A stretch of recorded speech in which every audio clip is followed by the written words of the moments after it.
Godot 4.6 is finally here, with a completely new look and exciting new features just waiting for you. So follow along and let's take a look at what's new. To start with, Godot has now a new look, with its new default theme changed.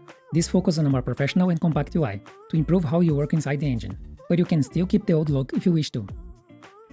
And in line with that, resource arrays now have a much more minimal display, removing the extra space and rearranging buttons for inline arrays, making them take much less space now. And dragging resource files is now much better. You can hover tabs while dragging to select them and drop your assets anywhere, or hover nodes to select them and drop them into slots. With this, it is now possible to drop multiple nodes inside an array slot. But besides that, the game window has had some upgrades too. It now finally supports Wayland Linux, and you can change the game speed with the top controls, reducing or even increasing frames to help you debug your games. And we even got some new debug tools to play around with. With the new Object Profiler DB, you can now take snapshots of all the loaded objects in your game and see what is really going on behind the scenes. You can even take multiple snapshots and compare them right inside the editor, a great way to find bugs or performance issues. And the debugger now has a step out button that was missing, so now you can debug faster and quickly get the debug cursor outside the functions.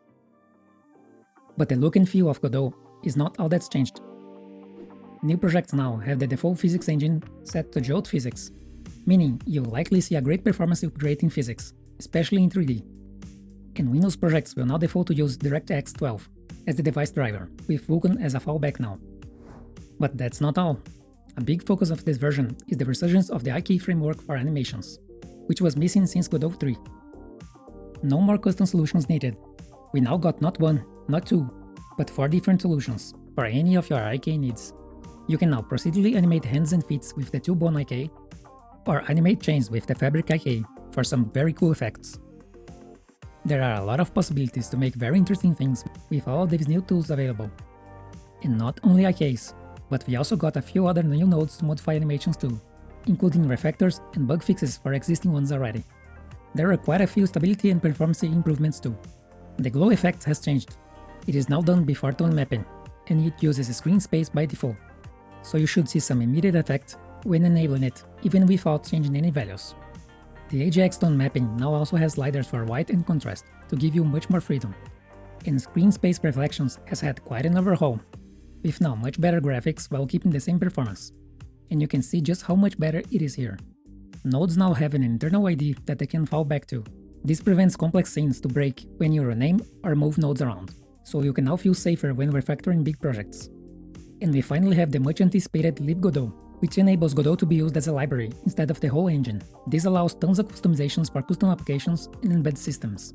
LOD now creates a much better models while keeping its shape at low polycons by pruning isolated small meshes. And the NavMesh server now allows you to set a custom navigation engine. This will allow you to create a custom NavMesh algorithm for your game.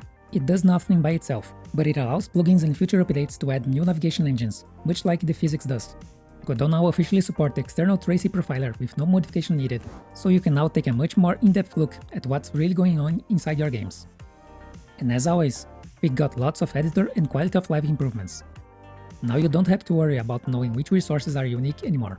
If a resource is used in multiple places inside the scene, an icon will be displayed to alert you, and you can click on it, quickly make it unique too, if you want to, which is a great feature to have. There is now a shortcut to quickly create resources, which is really helpful for games that uses them a lot. And there is now an extra mode for the viewport. The new selection mode lets you select nodes without any transformation gizmos, which prevents you from moving objects by mistake and lets you see things better. Rotating nodes will also display an indicator to show how much they are being rotated, and you can now rotate nodes along the view plane by using the outer circle. You can also auto-snap the camera at specific angles while holding the Alt key.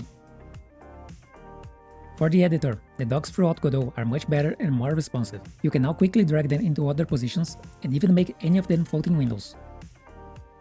And for plugins, there is now an editor doc class. For meshes, you can now live preview resource changes directly on the scene. Just click on the new Quick Open button to show all available materials here, and click on them to immediately see the results appear on the screen. And say goodbye to creating basic collision shapes by hand. You can now use the menu to create primitive collision shapes directly from primitive meshes, which is quite a time saver. Setting flags such as collision layers can now be quickly toggled while dragging the mouse. There is no more need to individually click them anymore. And you can now drag animation tracks to change their time, which is much more intuitive, as well as new buttons and functions for the Animation Bezier editor. For scripting, you can now drag in objects or resources as export variables by holding Alt. This will create a variable and automatically assign them to the slots. Finding files now show the numbers of findings, and you can now replace only selected changes to files. The export range decorator can now use the preferred slider option, that will give you a slider even with int variables. For 2D, nodes now have a pivot offset ratio that allows you to set a fixed pivot point even if their size changes. Just set the ratio and scale away. The DPI texture now has a preview inside the inspector, showing how the final image will look like. And the draw circle function has now been refactored into draw ellipse, that allows you to create much more varied shapes. The margin container now got a new gizmo, showing you where the margin starts and ends. And you can now drag select text inside multi-text labels, and it will auto-scroll when moving to the borders. Of course, there's also quite a few minor helpful changes too. Creating a script inside the File System tab will now automatically open them, saving you a few clicks. You can now expand the node's description box to fully read them. And project settings can now be changed directly from the project manager, without needing to load the project at all. And many more small things I'm sure you'll find out. But that's it.